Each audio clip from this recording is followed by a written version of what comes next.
O Vasco se defende muito, que fez gol no início da partida, como fez contra o Atlético Mineiro, contra Palmeiras. Tem mais facilidade em jogar se defendendo e saindo em velocidade. No segundo tempo, o Fluminense tira o Felipe Melo, recua o André, tem mais volume, tem mais pressão, tem mais contundência no campo do Vasco. E o empate, obviamente, o torcedor do Fluminense deve achar que o Fluminense jogou melhor, mas o Vasco marcou muito, né? Foi muito concentrado dentro daquilo que desenhou para o segundo tempo. Depois fez algumas modificações para tentar sair com mais força e velocidade. Não deu muito certo, porque o Fluminense continuava pressionando, mas o jogo interessante. Bem interessante, né, Pedro? Agitado, né, Pedro? Boa noite para você, meu amigo. É sempre um prazer estar com vocês aqui. O Roger toca, né, no ponto da entrega física do Vasco, porque jogar sem a bola também desgasta pra caramba, fez mudanças o Barbieri. Fica melhor pra qual lado, Pedrinho, desse Fluminense Vasco 1-1? Boa noite. Beleza, Igor, Roger. Cara, eu acho que ficou bom pro Vasco pelo segundo tempo, pelo volume do Fluminense, né? Primeiro tempo, acho que o Vasco competiu bem. Segundo tempo, a questão é que às vezes o Fluminense não deixa nem você sair de trás para contra-atacar, né? Porque pega a segunda bola, ali muita gente dentro da área, muita gente no rebote, já encaixado na marcação. Sim. E te empurra muito pra trás. Vai te empurrando, né? E aí às vezes você tenta sair e não consegue mesmo. E aí você faz as trocas com alternativas individuais, né? Quando ele bota o Eginaldo, ele bota o Figueiredo, pensando na velocidade mesmo de uma escapada individual. Mas com muita pressão do Fluminense na segunda bola, o Vasco teve poucas oportunidades para sair. Primeiro tempo o Vasco competiu bem, foi igual.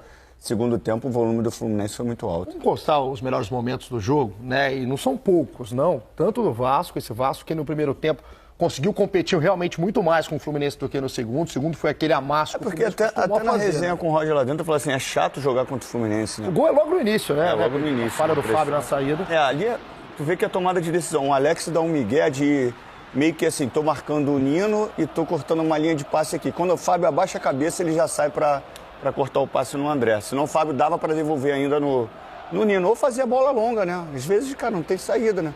Às vezes, pressão com igualdade numérica faz a longa, tira de trás. E hoje é o dia perfeito pro oportunista, Roger. Dá aquela batida no jeitão do Fernando Diniz. Quando dá certo é ótimo, quando tá errado, no resultado é ruim. E ele deu muita força pro Fábio. Ele bateu palma, ele falou, é isso mesmo, a gente corre os riscos, são riscos calculados. Ele sabia que poderia sair perdendo, e o Vasco treinou isso, né? O Pedro Raul falou no intervalo, olha, a gente tentou e entendeu que essa característica do Fluminense poderia nos dar essa possibilidade de pressionar e roubar uma bola, aconteceu. Essa foi a segunda melhor oportunidade do Vasco, né? No primeiro tempo, essa escapada do Peck, finalizou, deixou ela fugir um pouquinho, perdeu um pouco de ângulo, poderia ter acelerado o processo de finalização para ter um pouquinho mais de possibilidade de bater ela cruzada. O Fluminense não criou tanto no primeiro tempo, foi um time mais pragmático não, mas sem tantas movimentações, sem tantas conexões, né, de movimentos, de triangulações por fora, coisa que aconteceu muito mais no segundo tempo. Isso já é no segundo tempo, mais uma escapada do Peck pela direita, essa bola bate na trave, e aí o Teixeira no susto, né, ali nesse rebote. O melhor momento do Vasco, a melhor jogada, foi uma escapada do Piton pela esquerda e achei que o Pedro Raul fez um movimento errado. Daqui a pouco vai aparecer, o Pedro pode até explicar melhor. Demorou, né? Ali o Vasco entrou com 3 contra... Esse é o gol, né? Essa pegada do Cano. Essa bola do Cano, né? Primeiro, o Roger estava trocando ideia, né, Roger? Como que o Arias procura o Cano a todo momento, cara. Todo momento. É uma inversão de bola para dentro da grande área. O Cano bate, né? Como bom finalizador que é. O Bambu dá uma... O Bambu achou que o Lima fosse finalizar de primeira e aí dá uma travada. Quando ele percebe que o Lima domina, ele tenta ainda o bloqueio e aí já não dava mais tempo. Se ele acredita que o Lima poderia dominar, ele fazia o bloqueio do lance. Ô Pedrinho, a gente tá vendo que agora, a partir de agora, vai dar mais Fluminense, né? Até no fim do jogo, mais um belíssimo jogo do Léo Jardim, que vai fazer essa defesa na pancada do Marcelo de fora. O Nino exige no final do jogo uma defesaça do Jardim também. A bola ainda pega no travessão depois. Agora, as mexidas do Barbieri. O Barbieri, no segundo tempo, ele para colocar o Eginaldo no jogo, para colocar o Figueiredo, ele faz a opção de tirar o Gabriel Peck e o Pedro Raul. O Alex Teixeira fica em campo no primeiro momento. E aí depois ele acaba tirando também o Andrei, né, para colocar o Galarza. O Andrei foi a primeira substituição. Foi a saída do Andrei para a entrada do Galarza, por opção mesmo, né, não foi físico. A Júlia Guimarães trouxe para a gente durante a transmissão. As mexidas do Barbieri, tendo em vista o que vocês já falaram, buscando esse jogo de escapada, um jogo mais rápido também no contra-ataque. A gente está vendo uma jogada, inclusive, do Eginaldo no segundo tempo. Mexeu bem o Barbieri, por exemplo, a saída do Andrei para a entrada do Galarza, que foi a primeira. Eu acho que é mais questionável sem a saída do Andrei. Eu acho que é a mais questionável. A do entrada do Ignaldo e do Figueiredo, de fora aqui do ar-condicionado, eu tiraria o Alex Teixeira e o Pedro Raul. E deixaria o Peck. Como alternativa de velocidade, deixaria o Peck ainda, mas a gente não sabe se teve alguma informação do campo, de dentro de campo.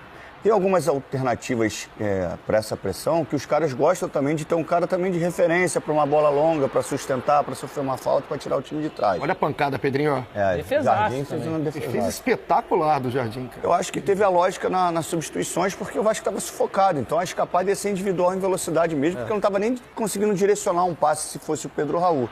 Então a entrada do Ignaldo e do Figueiredo era pensando numa escapada mesmo.